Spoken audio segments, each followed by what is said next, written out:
Hello WinCraps fans. Recently a user asked if I would write a script for a strategy called the squeeze play. Of course I'd be happy to do that. The squeeze play is a strategy I've seen listed on a few websites. One of them was by, and I believe they're the originators, was Casino Quest. And you can find them listed at youtube.com/casinoquest. Another place I saw it was on Vince Armenti's site, youtube.com/@crapsnation, @crapsnation. Now Vince has actually written a small WinCraps tutorial on how to write the squeeze play, and he actually did a very nice job. So you might head over to his site and take a look at what he's written. And then in addition, I'll do it here. I'll use a few different statements and maybe a few little different techniques, so maybe you can learn something from the way he did it and the way that I'm going to do it.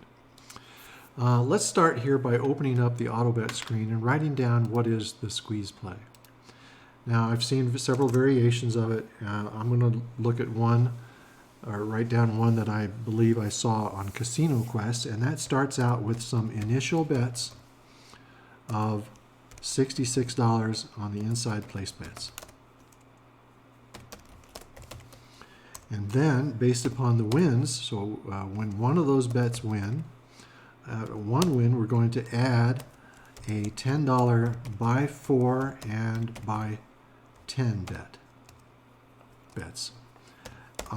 Then on the next win out of any of those, we're going to press $5 on inside place bets. Then on the third win, going to regress the inside back down so that we're going to end up with a total of 64 across. And then on the fourth and greater wins, we're going to alternate collecting and pressing. And we'll go through some options for that in a moment.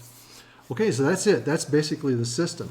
Now, in addition to the main bets, what is the main driver here? What tells us when to do bets? Well, that's really the number of wins, right? So we need some counter to tell us how many wins we've got.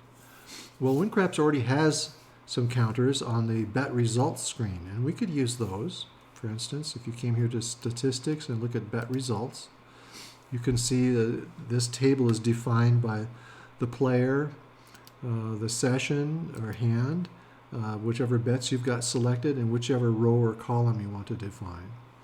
So we could do that. If we want to look at the number of wagers won or lost, we would look here at wagers, total number of wagers, and we would have to define all the bets. So let's say if we wanted to do that here, we could say, let's say we just want to look at the place bets. We're going to use a function. We're going to call it the sum of the total number of place, well no, because we want to do inside place bets 1.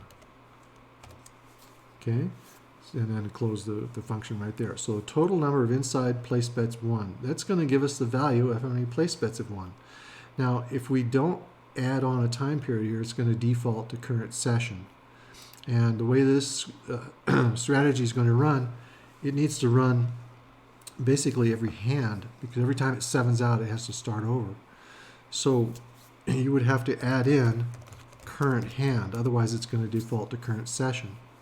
So you can already see it's getting quite verbose here. We're using a function, plus there's quite a bit to remember to type. Plus when we start adding in the buy bets, it gets to be kind of cumbersome.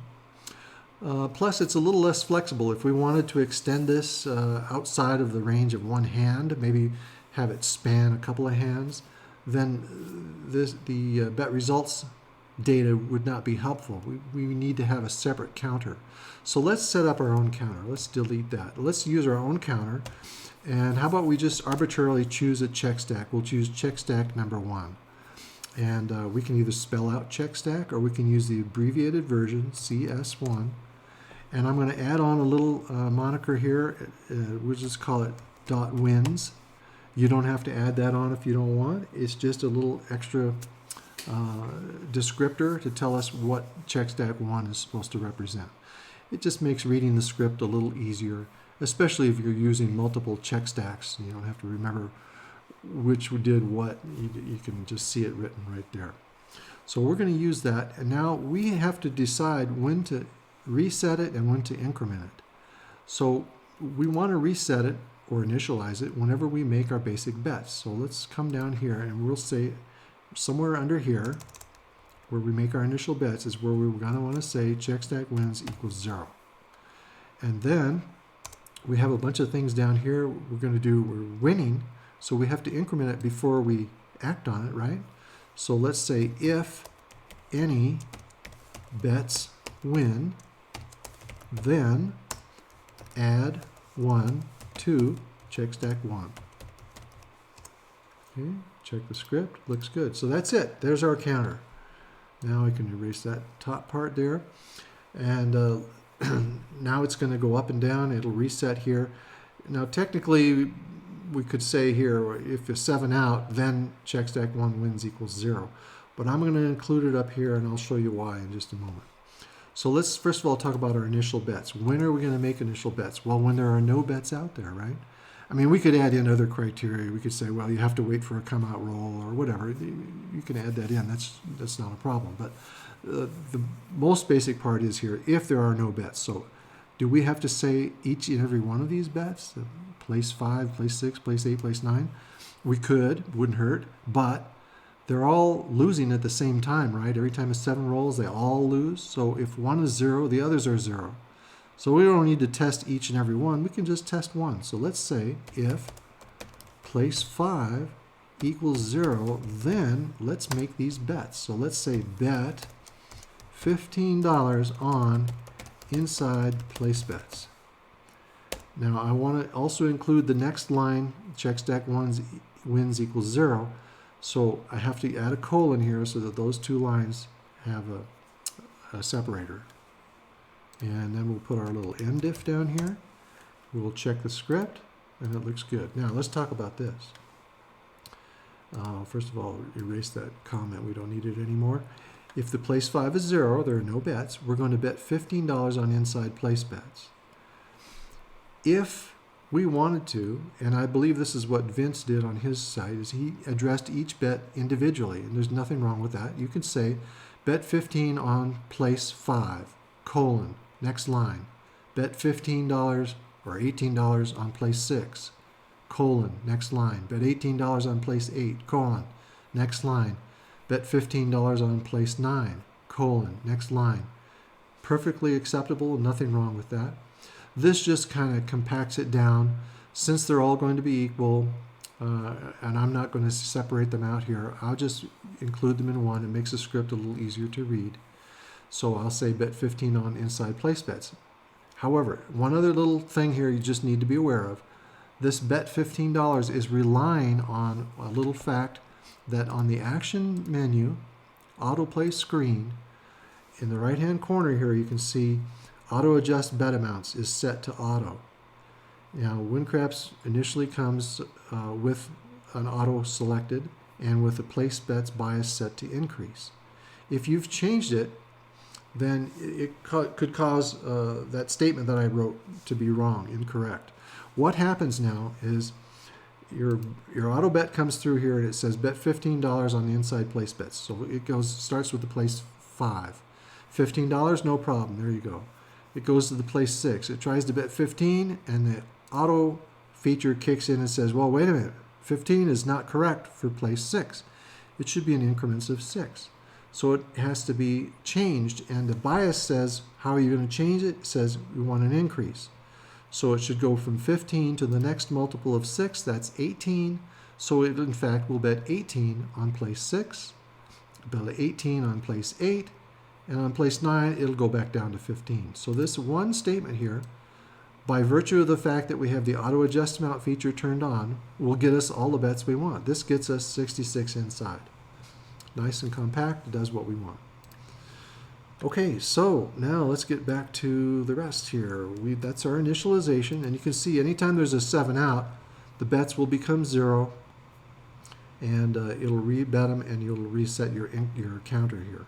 So the reset is already taken care of. The increments are taken care of here. So let's set up what we actually want to have happen. So here we're going to say if our check stack 1 wins is equal to 1, then we're going to bet $10 on buy 4 and buy 10. Okay, check the script. Looks good. All right. Next line, we're going to say if check stack 1 wins is equal to 2, then this time we want to press $5 in inside place bets. We would do that by saying add. Of course, if you know the exact amount, if we know that it started out at $10 and you're going to add 5, it's going to go to 15. So you could just say bet 15. But sometimes it's a little more flexible if you'll do it this way. And then you can change amounts later. Like if you wanted to change the base amount, you could just change that, and the press amount would then just add on top of what was ever already there. So in this case, we'll just say add $5 on inside place bets. Okay, check the script. That looks good. Now let's come down to the next one. And we can say if check stack 1 wins is equal to 3, then we want to do this regression. So we could say subtract this, subtract that, but why go through all those gyrations? Let's just say bet, because that is going to override what's ever there. We know that we want to have $10 each on the buy 4, the buy 10, and the inside place bets. Misspelled that there. Inside place bets. Okay, check the script. Looks good. Okay, so again, we're relying on the fact that the auto adjust bet amounts feature is set to auto. So it's going to take this $10 bet. It's going to bet it on buy 4, buy 10, buy place 5, and then when it gets to place 6 and 8, it's going to put $12, and place 9, it'll go back down to $10. So that handles that. Now we're getting to the very last part here. We could say if check stack 1 wins is equal to or greater than 4, then we're going to do something. But think about this now. We want to alternate. We want to do some alternating here. Let's come up with a way that we can do some alternating. How about if we took the number of wins and we divided that by 2, and we compare that to the number of wins. Actually, let me back it up. Let's say this. We compare that to the integer of the number of wins divided by 2. Then we'll do something. So what happens here? What happens is, let's say we have 4 wins. 4 divided by 2 is 2. And the integer of 4 divided by 2 is also 2. So that's those two sides equal, and it's going to execute whatever we put here. Next time you come through, let's say wins are 5. 5 divided by 2 is 2.5. That does not equal 5 divided by 2, the integer, which is 2. So 2.5 doesn't equal 2, and therefore it's going to ignore this. And then next time it comes through, it's 6.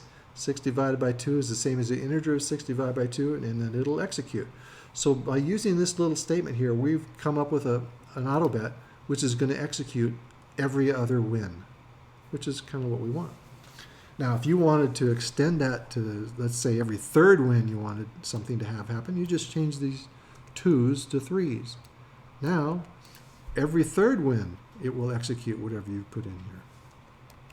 But let's change it back to 2.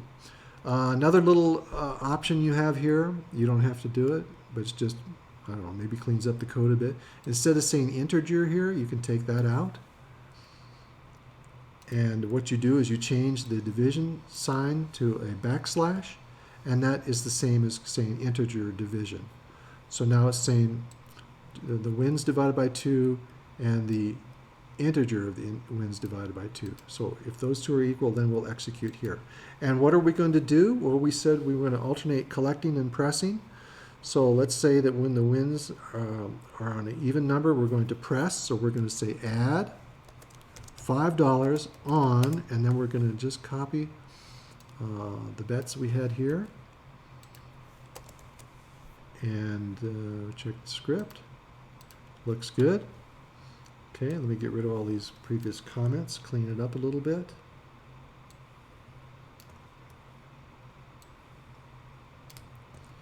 Okay, roll the script up here. All right, does it make sense? When the wins are equal to 2, or excuse me, 4, 6, 8, 10, it's going to add $5 across. And when it's an odd number, 7, 9, 11, it's going to ignore this. In other words, it's just going to collect the win, which is kind of what we wanted. I got one more line here to get rid of. Okay, let's activate all this. And let's go back to the main screen and see what we got. Looks like it put some bets down already, but it doesn't look right. We shouldn't be starting out with some buy bets, and yet I see buy bets there, and I see $20, 24, 24, 20 on the inside. It should have been 15, 18, 18. So we've got something wrong, and this is what you basically do when you write a script. You write out your script, and you see if it's doing what you want it to do. If necessary, you roll the numbers that you think might do something, and you see if it behaves the way you want it to. If it doesn't, you just go back and you tweak it. You walk yourself through. So let's walk ourselves through here. We say start at the top. If the place 5 is equal to 0, which it was, I could restart it to show you, but I know it was. So it bet 15 on the inside. Place bets is set the counter to 0.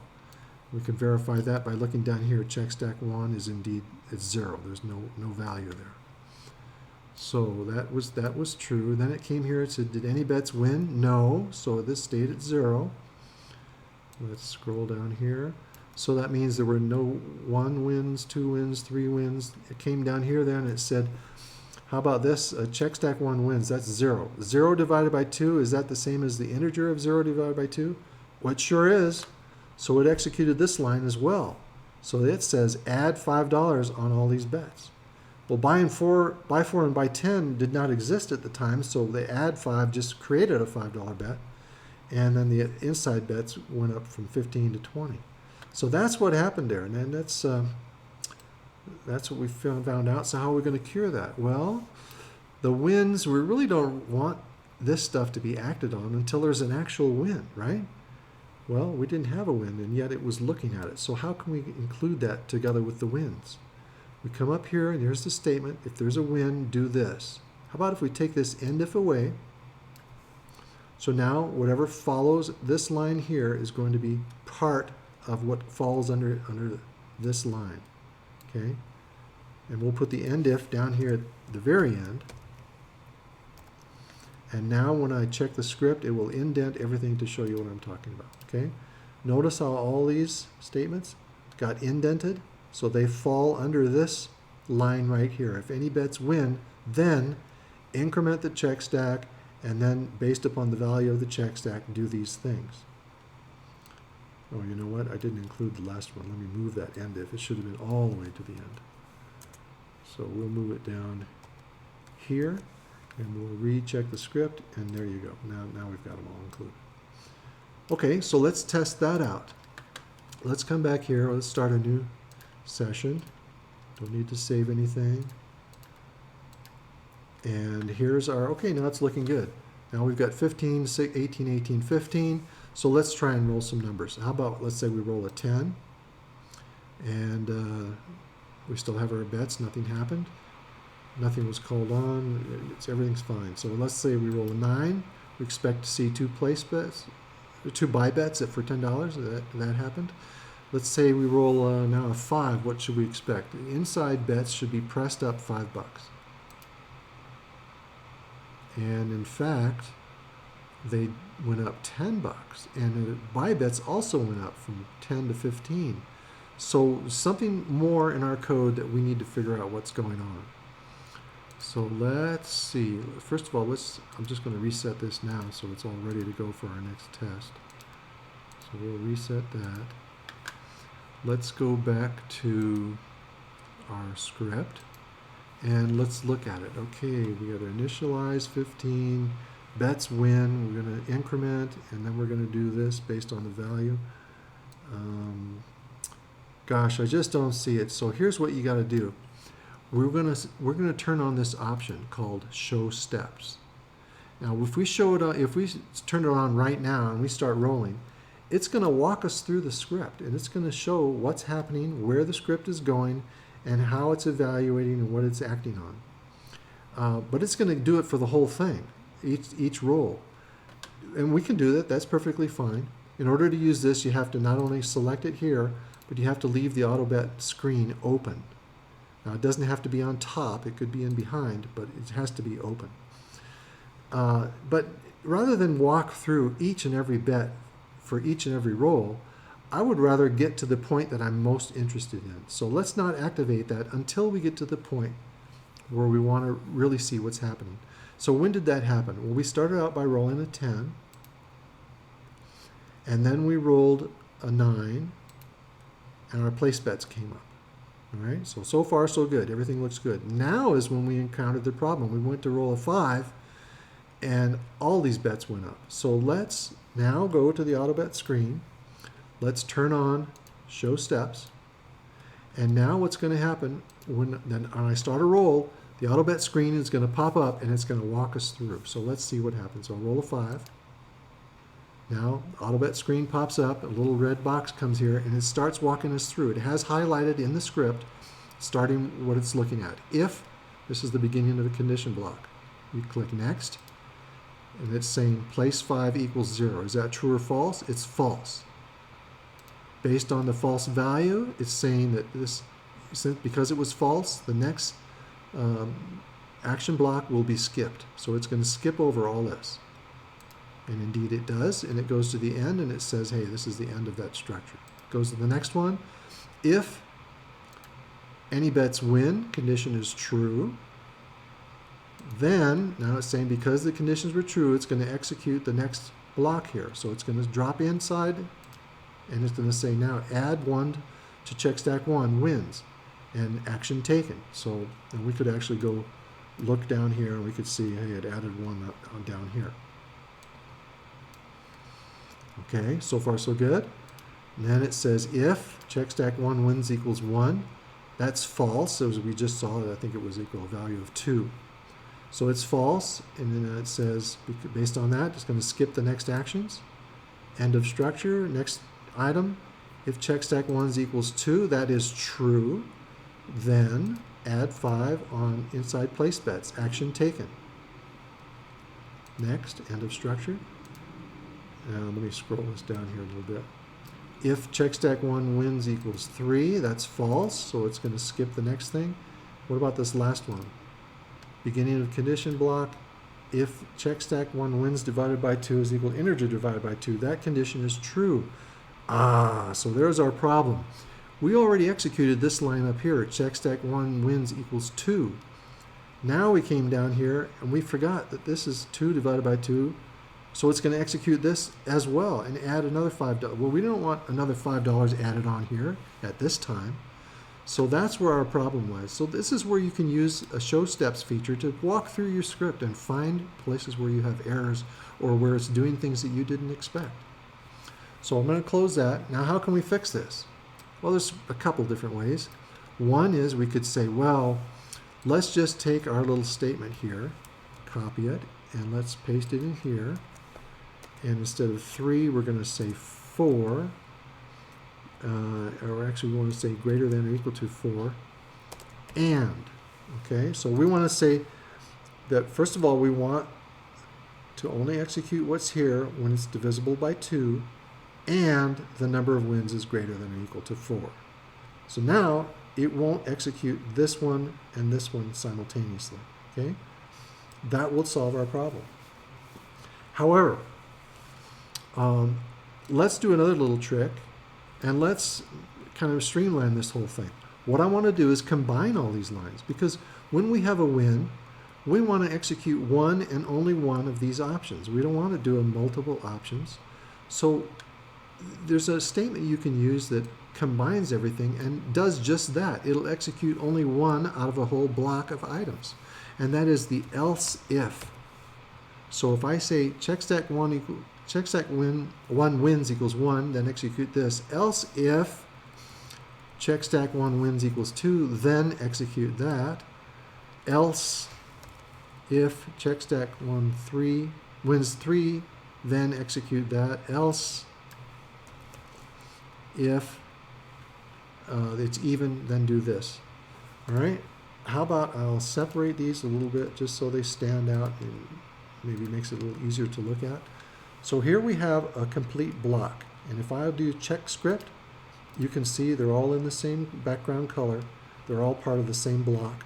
So what happens is if the value is 1, it'll execute the first statement, and then it bypasses everything else, skips everything else. Because it's saying do this, skip everything else. And then second time we come through, let's say the value is 2, it skips this.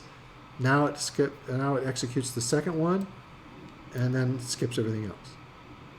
Third time it comes through with a win, it executes this one and skips the last one. So that kind of will solve that. Let's see if it works. Let's go back to the main screen here, start a new game. There's our inside bets. Let's roll a 10. Let's roll a 9. There's our buy bets, looks good. Let's roll a 5. Okay, that looks like it worked. Buy bets are still sitting at 10, and the place bets, let's see, is that what we wanted? Yeah, that's right, 20, 24, 24, 20. So they did exactly what we wanted. Now let's try another win. We should see the whole system regress to 64 inside. All right, I mean 64 across. So there we go, 10, 10, 12, 12, 10, 10. Looks good. Now let's see if our alternating collecting and pressing is going to work. We're sitting here at 3 wins. On the 4th win, we should see a $5 press across. Let's try. 15, 15, 15, 15 excuse me, 18, 18, 15, 15. Looks good. Now let's try one more time. It should go the same bet. In other words, it's going to collect. Okay, that worked. Let's try another one. Bang, there's another press up to 20, 20, 24, 24, 20, 20. All right, looks like it's working good. So we finally got there. Now we can go to the bankroll screen and we can start playing some sessions. So let's roll a few out here with the hyperdrive. We're going to slow it down just a little bit and watch to see what happens. It looks like we had a nice big surge and went up. It's doing pretty good. Now it went down. Wow, that was a big win there. I'm going to speed it up here a little bit. It's doing pretty good. It's up to 2,000 bucks. Let's see if we can get it to, see if it'll bottom out here, because I want to demonstrate something for you. Here, let me show you something also. If you come up here to options, and instead of scroll, you put it on page. Oops, it happened so quickly. What happened? The page goes a little quicker. I just wanted to show you, rather than scrolling, it refreshes every time it gets to the end. But what happened there very quickly, I didn't have time to stop it, but it bottomed out. We hit 0 and it flatlined. So basically we're done. There's no more bets being made. So what you would do then is you would come back here, you would say game new, and you would start another session. Now in this case, if you want to collect multiple sessions data, and basically that's why you would want to run a simulation, right? You want to compare many sessions. So you want to leave this box checked in this case, and keep the sessions logs as well. So you keep those two checked. You say, okay, now you start over. Here you can see we've got bankroll again, and here's our bets, and you can go and run some more, either hand roll it or use the hyperdrive, whatever you like. And eventually you would come up to statistics and you would look at the sessions log. But now that's going to get kind of tedious every time going to game and selecting new and starting it over. So what we're going to do is we're going to put that into our AutoBet script. So it'll do it for us. So let's start up here at the top, and let's say when do we want to start a new session? Well, as we just pointed out on the bankroll screen, when it bottoms out, we're kind of done, right? We can't make any more bets. So we got to say if our bankroll, we could say equals 0, but is that always what we want to do? Maybe not necessarily. We could say if it's less than minimum bet, well, that would probably work, but minimum bet on this table, the way I've got it configured right now, I think it's $5. Would we really want to only reset when we got down to $5? Not really. I mean, the way this system is set, you really got to have all your place bets at least. So how about we say if the bankroll is less than 66, because that's our minimum starting is $66 inside. So if it's less than $66, how about we start a new session? And that's it. That's all there is to it. But now, think about it. What's going to happen when we look at the sessions log? It's going to have nothing but losing sessions because we're telling it, don't reset until you have a losing session. So it might win. For just a short period of time, or it might win for a very long period of time. You really don't know at this point. You just know that they're all going to end up as losing sessions, and that doesn't really help you a lot. What you really want to do is compare the winning versus the losing. You know, is this a session you're going to lose with most often, or win, or how does the winning compare to the losing? So you'd like to have that information. So instead of just putting in a loss limit, how about we were going to put in a win goal? So let's say, or if the bankroll is greater than the beginning bankroll, let's just pick an arbitrary figure. Let's say $200, right? So we're just saying if we're $200 greater than what we started with, that's enough for us. So we're going to end the session and we'll come back and play again another day. So now we have a win and a loss, and we can compare the two. Just double check the script. Looks good. Now let's start, just for grins, I'll start a new session. This time we'll clear the previous session's data because we're starting all over. And we can go to the bankroll screen and we can watch it play out. Now what's happening here, I can slow it down even a little bit more. It's playing the session, and when it's hitting one of our limits, it's either hitting a $200 win, we're starting at 500, so it's either hitting 700 or it's hitting 0, and when it does, it starts a new session, so everything here gets erased and it starts over. And it looks like we're going, I don't know, anywhere from 50 to 120 rolls, so that's like 1 or 2 hours worth of play. Or half hour to an hour, I guess. So if you wanted to extend that, what could you do? Well, you could maybe start with a higher bankroll. You could set a higher win goal, or you could make smaller bets. Let's stop. Well, actually, I'll tell you what. Let's speed that up a little bit. I'll close this window for just a couple of moments here, and we should have a few sessions collected here, so we can take a look at the sessions log, statistics, sessions log. So in that short few moments, we rolled 115 sessions. 73 of them were winning. That's 63%. That's pretty good. 42 were losing, 36%. And if we look at the histogram, we can see if we're looking at the dollar amount won or lost, that's the net, then we basically have two outcomes, the losing outcome and the winning outcome. Down here on the left, we said, well, hey, anytime you're less than $66 remaining, we want to reset. So we might not always fall at 0 or right at 66. It could be a little range in there depending upon how we've been winning and losing. Same thing on the upside. You know, maybe you've won $190, so it hasn't reset yet, but you've got say an $80 buy forward bet out there and you hit and it wins. Well, that's $160 that has to get added, and that's going to drive you well over the $200 you said to reset it. So it will reset, but it's going to finish out up here somewhere. This is why you have a range of winning sessions. The average, though, of all those was to lose $27.42 per session. And if we look at the data, we can see that overall advantage was minus 2.12%. Now, this is only 115 sessions, so you're not going to get a high degree of accuracy at that. So I went through earlier and ran 10,000 sessions, and let's take a look at that right now. Squeeze play 10,000 sessions. So out of 10,000 sessions that I ran, And even that may not be enough, but it certainly is better than what we just looked at. So here we had 6,214 that were winning. That's 62.14%, 37% losing. Taking a look at the histogram again, looks like the average session lost $40.10. And of course, you can look at the highs and the lows and all that. If you look at the data, now we're looking at minus 2.72%. Well, that's good or bad, depending upon how you look at it. If you're a person who might have played otherwise the field bet and some prop bets, then in this case, minus 2.72 would be pretty good.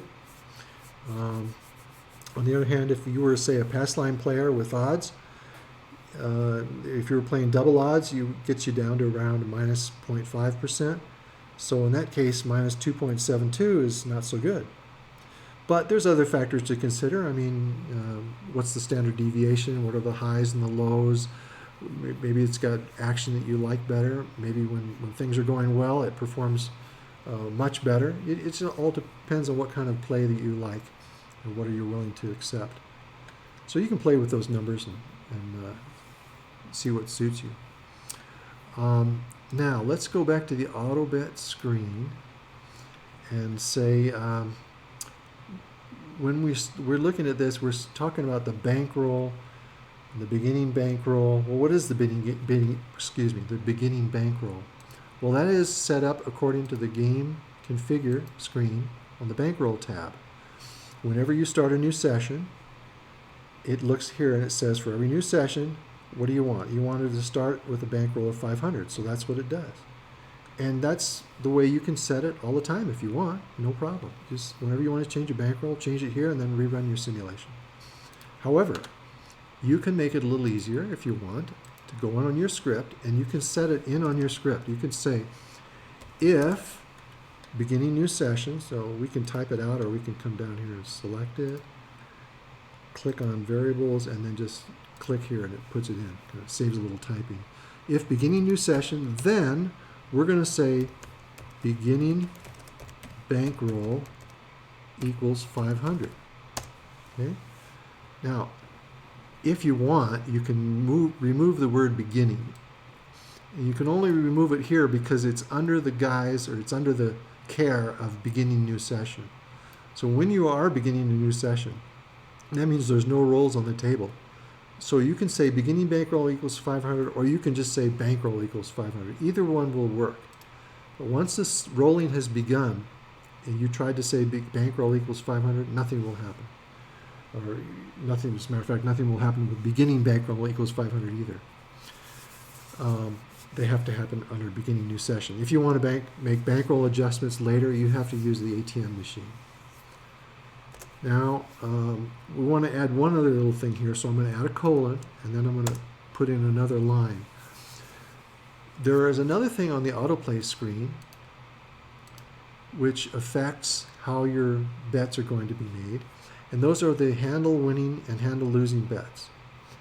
If, for instance, let's say that I have handle winning bets set to take bet and winnings, and let's say I have a $10 place 5 bet, and it wins. The first thing the game does is it looks at what do you have set here. It says take bet and winnings. So the $10 place 5 bet comes down because that's what you told it to do. Then the last thing that happens is it's auto betting's turn to look and act on what's going on in the game. And let's say you had a statement that said add $5 on place 5. Well, place 5 has already been taken down. So you add 5 means you're going to end up with a $5 bet. That's it. Now, on the other hand, let's say that you had same bet selected and the place 5 wins. In this case, the game is going to say, oh, he wants to make a same bet and take the winnings. So he's going to leave the $10 bet there. Then auto betting comes along and says, oh, you want to add $5. So it adds $5 and you end up with a $15 bet.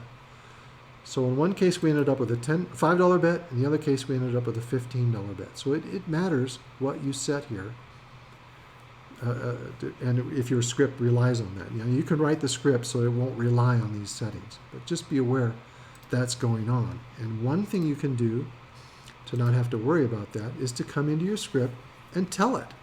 Say auto handle winning bets equals same bet. Now, every time you run this script, it's going to change that setting because, you know, maybe you've set it for something different. Maybe you were running another simulation and you changed it. Or maybe you were hand rolling and you changed it. And if you don't remember to change it back, it's going to mess up this particular simulation. But by including it here, it will reset it to what you want it to be. So you can do that. Let's look here. Our criteria for resetting. What if you were really standing at the table? If you lost, of course, you'd start a new session or go home. If you won, if you're $200 your win goal, same thing. You'd start a new session or go home. But what if you didn't hit either one and it just keeps going and going? Are you going to stand there all day? Probably not.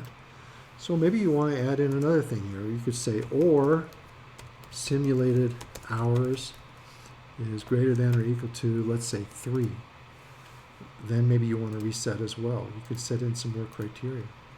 Maybe you have other criteria. Maybe you want to say, hey, if a buy 10 has won 12 times, I want to quit and go home because that's my lucky number. Who knows? Whatever criteria you want, you can set it in here. You could change the value of the bets, the initial bets, how much to be pressed, what bets to include.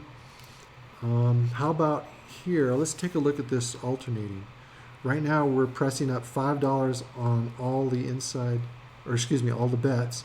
How about if we wanted to press only on the winning bet? How would we do that? Well, since we're using both buy bets and place bets, we're going to have to tell it which one we want to increment. And how could we determine which one had just one? We can use the variable dice total.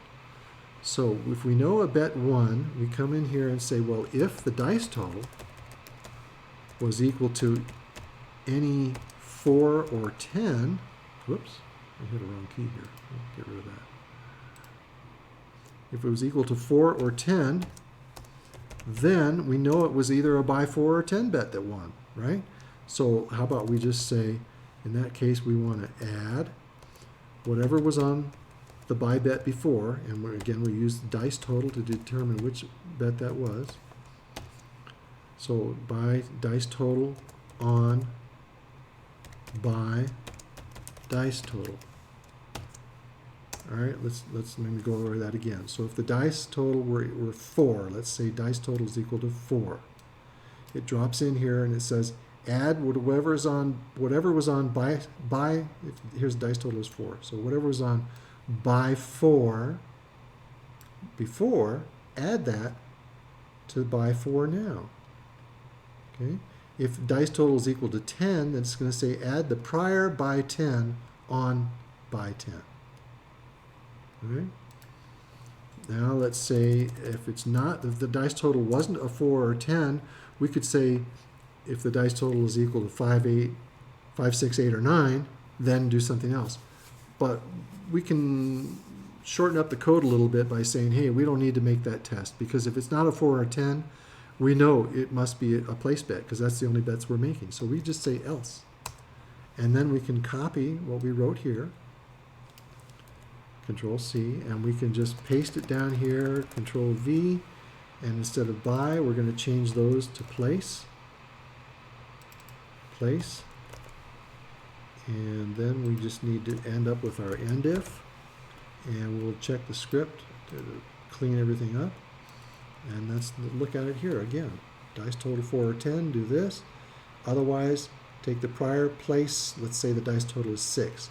Take the prior place 6 and add it to the current place 6. All right, let's take a look at that and let's see if that's working. Let's come back here.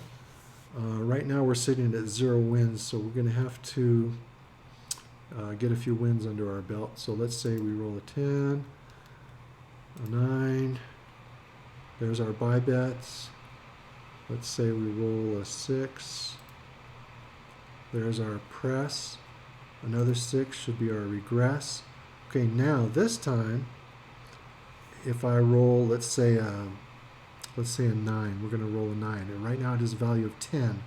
we expect that to press up to 20, and we expect the other ones to remain the same. So on the other side of 9, we're showing 10 and 12. So let's roll our 9. Here's a 9. And in fact, that went up to 20, and the 6 is still at 12, and the 10 is still at 10. So that worked just fine.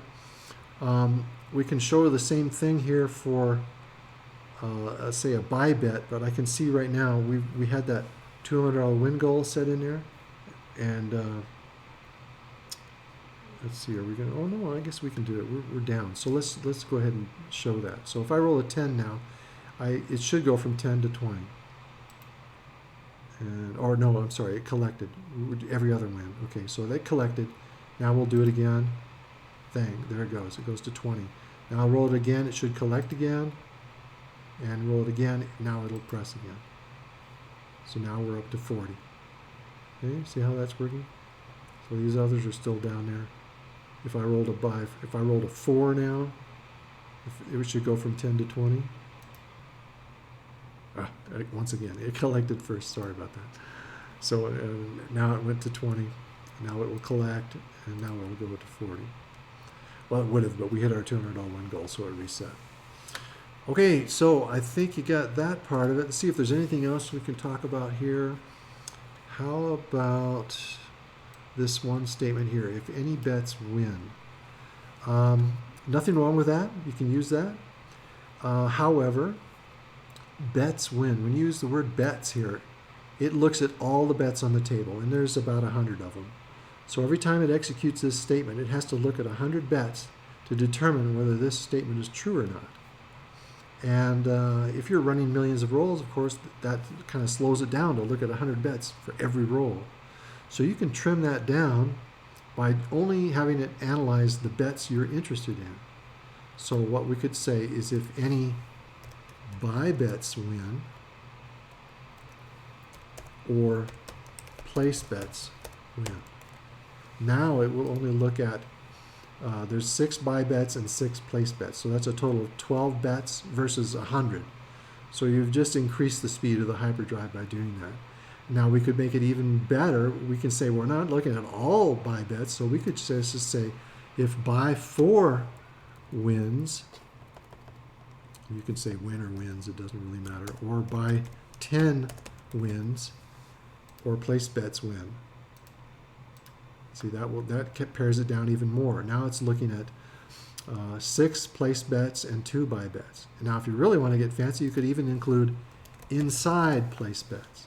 So now it's only going to look at 6 total bets, buy 4, buy 10, and the 4 inside place bets. So that would really be the fastest that you could achieve. Well, I think I pretty much beat this one to death. I hope you're not too bored. I hope you got something out of that, and then maybe it helps you in writing some scripts. So thanks for watching, and take care. Bye.